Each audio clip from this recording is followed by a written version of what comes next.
Have you ever had those moments thinking to yourself, who are you? What were you meant to do here in this world? Why you got your innate skills and how you can use them to make this world a better place. So today, we have here Danielle Yablonka with us. She's an influencer, activist, fashion model, and an artist that will share her personal insights about our world of how we can live our best selves and shine who we are out there to the world. So Danielle, how are you doing? Hey, I'm doing well. Thank you for having me. I'm very excited for you to be here on the show. So maybe before we begin to dive deeper into your story, give us a little background about who are you, what are you currently doing, and from there we're going to start roll into some ideas, philosophies, and some strategies for people to improve their life. Sure. So I won't bore you with the details, but my upbringing is very secular. I'm Jewish. My dad's Israeli. I always felt connected to Israel.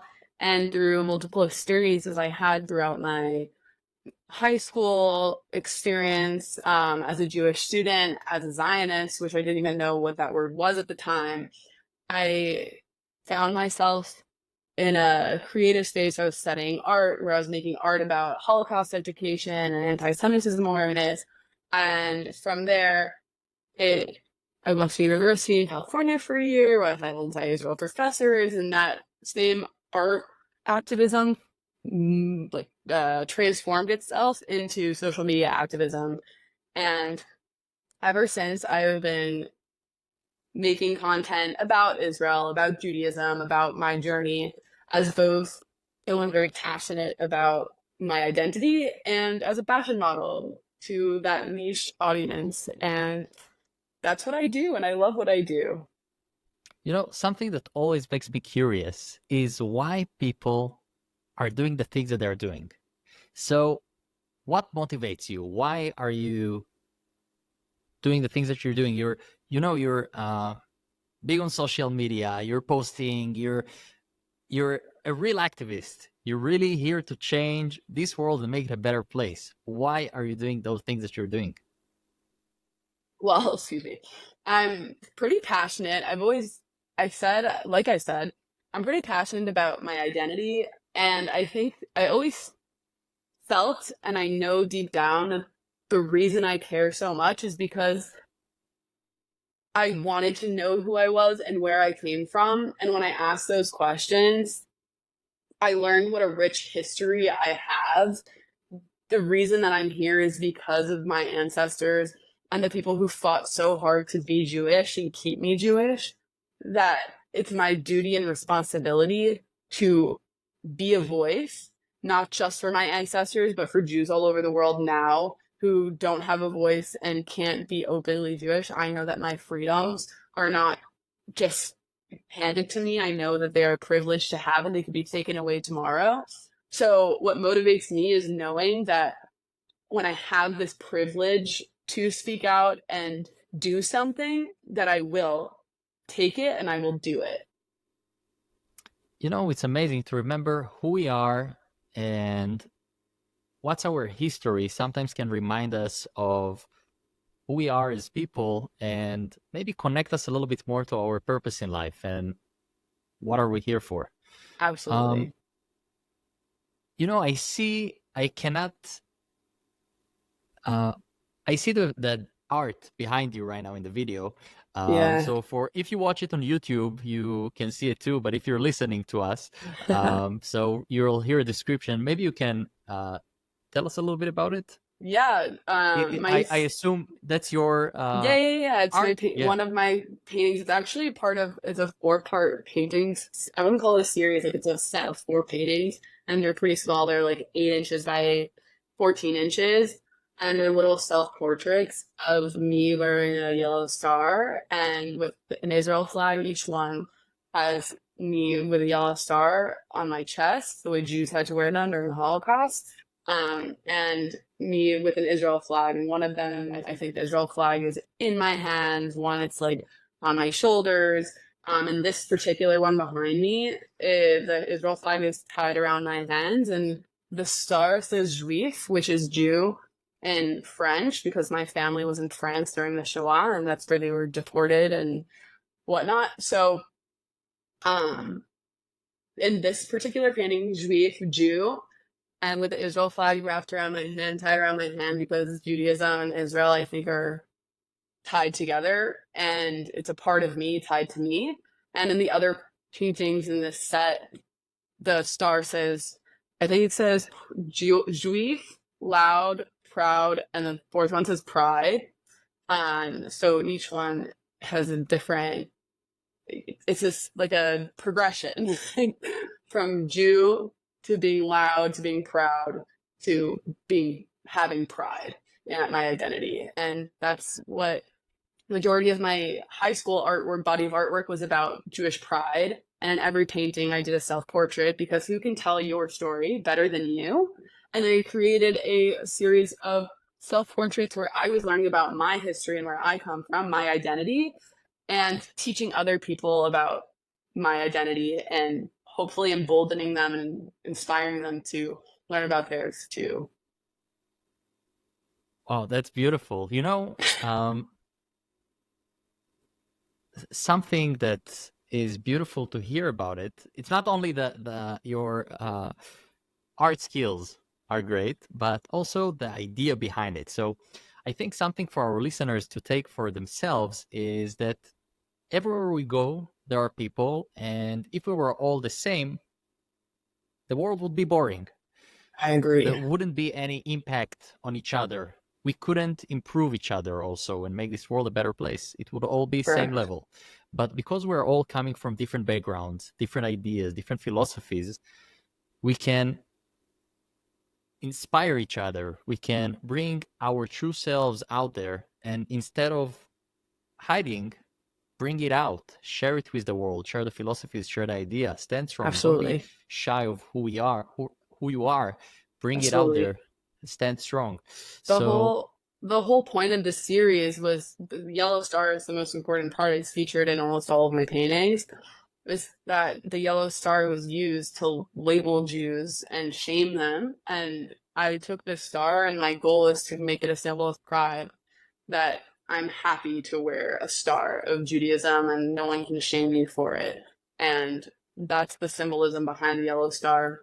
Whether it says Jew or pride or loud or whatever, that's a symbol to me of my identity and my pride.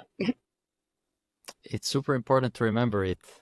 Remember that Agreed. even though what we've been through as um, Jewish people, we're still here standing strong, still here standing for what's right, sharing Absolutely. light out into the world. And each one, um, each person, I think it's a good idea to bring out our best self out there It's a and see how we choice. can impact others also. Absolutely. The It's a world is not choice. about us, it's about community, it's about building each other, making this world a better place. Um, Correct. what do you think? So, your world as a social influencer, as an influencer, an activist, an artist, you have your own jewelry line also. Agreed. You do so many things. What are some maybe struggles that you had, or things that you've been through that you overcome? And maybe you can share with us, how did you overcome those struggles along the way to be in the place you are today and do such a great job? That's a really interesting question. And I always, someone asked me, do you think you were born like this, or nature versus nurture? Like, what made you the go-getter that you are? And there are, when I was growing up, I came from middle class. Like, I didn't come from money. I didn't have whatever I wanted wasn't just handed to me. If I wanted to go on a summer program, I was filling out scholarship forms. When I wanted to be a model, I was researching every modeling agency in Miami and writing emails at 15 years old and managing my life, and all the things that I wanted to do, I had to do because my parents weren't going to do it for me. And if I wanted to go somewhere and I couldn't afford it, I needed to apply for a scholarship and write a thank you letter afterwards. And I think that really, I'm really grateful for that now. Back then, I always felt like, why me? Why do I have to do that? All my friends' parents just pay for them to go. And why do I have to fill out a form? And why can't I do this and this and that? And looking back, I'm so grateful that I had to work a little extra hard, and not only financially, but I have learning disabilities and I have dyslexia and a slow processing disorder. And it's always been a little bit more difficult for me to keep up in class and keep up academically, whether that you bully for the way I look because I was so tall and scrawny, or because I was C girl in middle school and I could never get higher than a C on my tests. Those are things that it took a long time for me to overcome. And back then, I felt like it was the end of the world. But now looking back, those challenges made me so much stronger because I had to work so much harder than the people around me. And the most important thing is that when an opportunity presented itself, no matter what it was, I would always take it. I would always take it.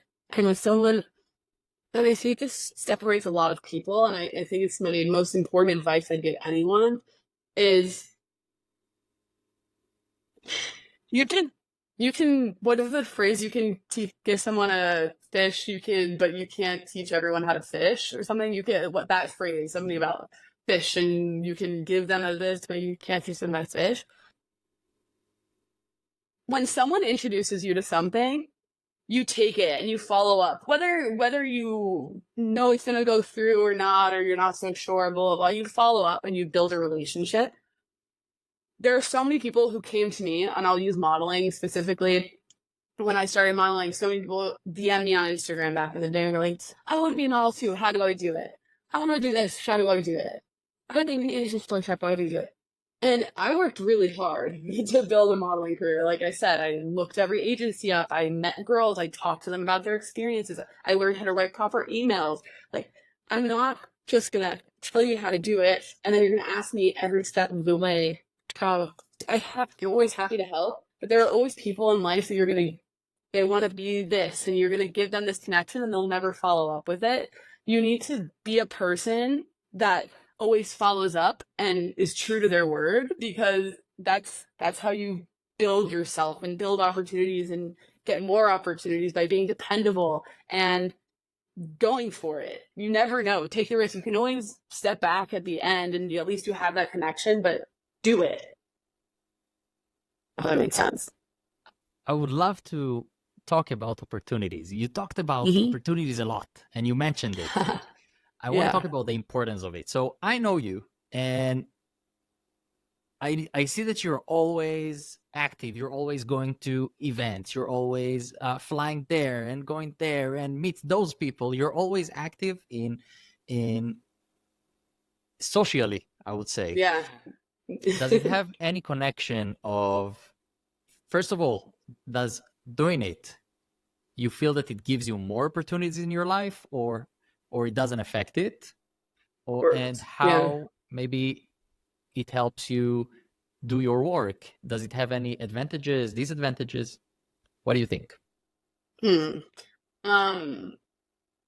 I think that networking is such a beautiful thing. It doesn't come to everyone. Like, not everyone likes to network and be so extroverted, kind of.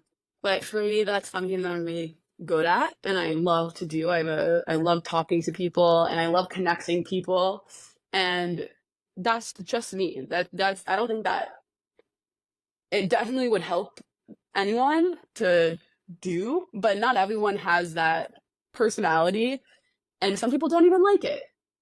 I think the most important thing is, this is my favorite thing is to capitalize on yourself and your abilities, what you can do. So for me, it's networking. It's my greatest ability, I think, is my ability to talk and network and be around people. Capitalize on yourself. And then this started for me in modeling. It was the only thing I could capitalize on in the fashion world, was that I happened to be really tall and skinny. I happened to be pretty. I happened to These are all things, and I'm blessed. But then the job now, I have to take the next step. Not everyone's just gonna look at me and be like, "Oh, you should be a model. You should be a model." Like they said, you should be a model. I want to be a model. Okay, let me capitalize on that and let me take the next step and chase the opportunity. Opportunities don't fall in your lap. You have to go for them. You have to put yourself out there. So yes, it's really important to network, and maybe it's not part of your personality, but give it a shot wherever you're going. It doesn't hurt to say hello, to take someone's email, to follow up with them later. Capitalize on your abilities, capitalize on the fact that maybe you're a student listening to this, and old people love young people. They love to hear young people who want to do something. Capitalize on your youth, capitalize on your ability to code, capitalize on all of your abilities, because not everyone can do what you can do. Like I said earlier, who can tell your story better than you can? Sell yourself. You know, something that I'm curious about Yeah. is how people, maybe from your perspective, so you talked about innate skills and you shared that we need to figure out what are we good at and bring it out there. So how do you think people that maybe they say I'm not good at anything, how they can find what they're good at? Because many people say I don't know what I'm good at, but we must be good at something. So how maybe can people figure out who they are and what they're good at? Maybe from your experience, how did you figure out what you're good at? What do you think they need to put attention to learn more things about themselves? I'm actually going to give you an example from something current in my life. For me, I was always very passionate about Israel. I was always very passionate about Judaism. I always loved people and art. Like it was always I could I could go. I want to be an artist. I want to do this. I knew what I wanted, and I knew what was good for me. I knew it fed my soul, and I was being creative and capitalizing on my creativity and like part of networking and socializing.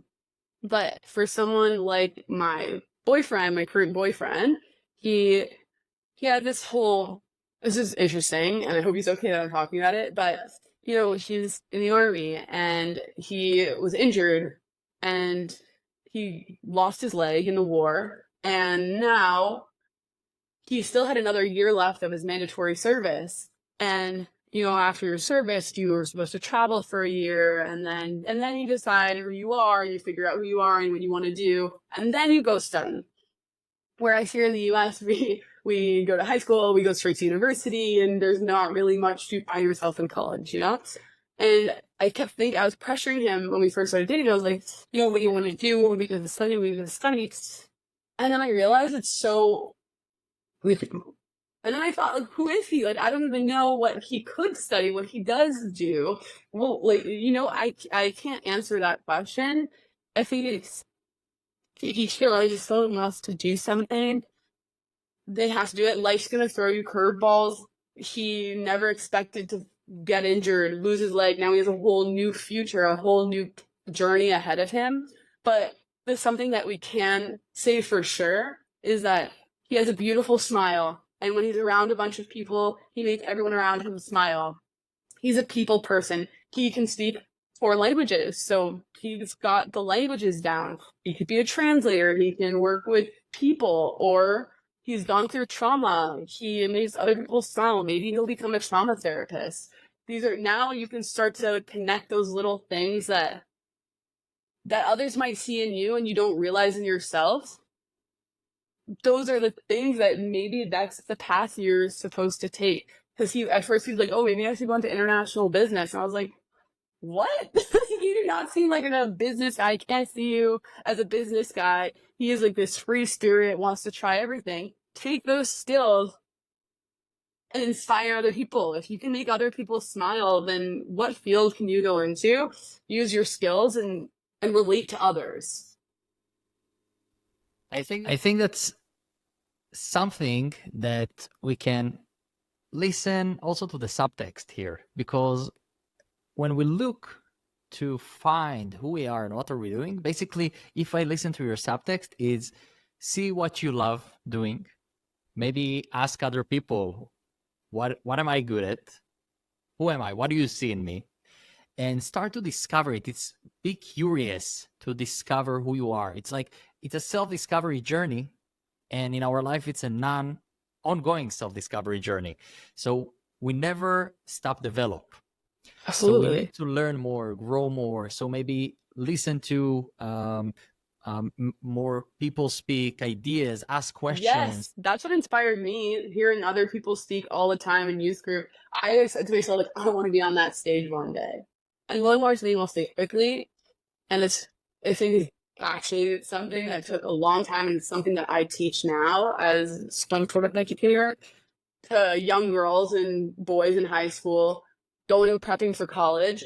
When I was a senior in high school, I sat down with my therapist and I said, what's your plan? You're a senior now, so that I'm going to do this year. I'm going to volunteer here. I'm going to do this. It's going to look really good on my resume to do this, and that, and that, and that.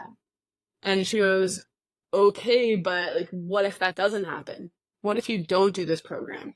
What if you don't do this? And like a bunch of things happened to change for me. And I scrapped my whole plan. I had this whole plan, but I need to do this and this and this in order to put it on my resume in order to do this. You don't need to follow a plan. I'm not saying you don't need to go to college, but everyone's like, do this, do that, so you can get into a good college and go here. So what if you go to a state school? So what if you don't do the top program? So what if you don't get into this specific program? Everything, I really truly believe that everything happens for a reason, and you kind of just need to follow the journey that you're on and the opportunities that present themselves, because you never know who you're going to meet, what you're going to fall in love with, what you're going to end up doing. You can't plan out your whole life. You have to live for tomorrow. You have to live for today. Sorry. And you never know what's going to change tomorrow. College is not the goal, is the tool to achieve our goal. Exactly. Yeah. And you can't just do things to build a resume. That's not going to make you happy. That's not going to fulfill you. You do things because you should want to, because you want to. Moms who come to me and say, I want my son to be a model. That's great. He's handsome. Do you want to be a model? No, I don't. So why would you want your son to be a model? He doesn't want to. In order to do something, you have to want to do it. I can't give someone the tools and he can take it or leave it. It's a waste of my time and his time. Listen to your heart. Follow the opportunities that present themselves. If something is no, then no. Like, you don't need to do things because it feels like it'll look good on paper. Live who you really are. Yes, be who you are. Yeah, be who you are. Live your best life. Yes, live your best self. There you go. So I want to summarize our talk today. Yeah. We talked about different points, and maybe choose 3 points that you think that when our listeners will finish listening to this podcast today, this episode, they can take with themselves and start to implement in their life. So they will go into their next step to live their best selves. Okay. So I think the first thing is ask questions, know who you are and where you come from, because identity is so important and it helps you connect to other people. Take your shot. The worst someone can say is no. The worst someone can say is no. Take the shot. Do it. Try it. At least it was done. And the third thing is to let go of that perfect life plan that you have for yourself, or that someone like your parents or whoever is for you, and listen to your heart and do what's good for you, because you have to want something to succeed and drive you. I hope those are good takeaways. Those are great takeaways. So I hope for our listeners, take those 3 points and start to implement that in your life. And they're very simple to implement. You just got to start do it. Yep. Danielle, I want to thank you for being with us on the show today of Live Your Best Selves. I'm Yuval Teren. That's Danielle Yablonka. And just to make sure so people can find you also on social media, what's your Instagram, maybe your jewelry Instagram, your personal Instagram? Sure. My Instagram is Danielle Yablonka, just my name as it's going to be, I assume, in the title of your podcast, DanielleYablonka. And all of my links are always in my bio. And yeah, feel free to message Don't me or email me. don't miss out the great work that she does on social media and Thank everywhere, not you. only on social media. Thank you so Um, much. Thank you, Danielle. Good to see you, and Thank you for goodbye. having me. Bye.